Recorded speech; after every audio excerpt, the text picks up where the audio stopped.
Ha? O, ikaw pala yan, be. Asan na yung pinabili kong gamot sa'yo? Nyay. Yun ba? Mahal. Medyo kasi napaano eh. Ha? Anong napano? Anong ibig mong sabihin? Nadisgrasya. In English, natural calamity. Ha? Nadisgrasya? Anong nadisgrasya? Na-hold up ka? Hindi, mahal. Ito kasing kumpare ko. Pinakitaan ako ng manok niyang mukhang sobrang tapang at magaling daw. Kaya yun, naitaya ko sa topada dun sa kanto, yung pambili ng gamot. Ang kaso, yung manok niya, isang kalun lang, laslas kaagad ang leeg. Ayun, todas, pati pambili natin ang gamot. Ano? Anong sinabi mo? Mahal, relax ka lang.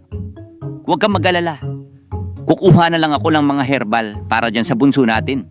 Si Bangkanur, madaming alam na herbal yun para sa iba't ibang klase ng sakit. Herbal. Oo, mahal, herbal. Effective yun. Wala pang bayad. It's for everybody, you know? Oh, siya nga. Sige, hingi ka ng herbal dun. Kailangan mo yun para gamutin niyang leeg mo. Ha? Bakit, mahal? Wala namang masakit sa leeg ko, ha? Ngayon wala pa. Pero mamaya, meron na. Pag milaslas ko na ng itak yung leg mo, gonggong! Nyay! Sige, mahal. Alis muna ako, ha? May nakalimutan lang akong bilhin. Ha? Nyay! Ha?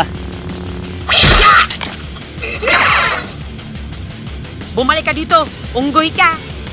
Isang araw kong pinagtrabahuan yun. Isusugal mo lang.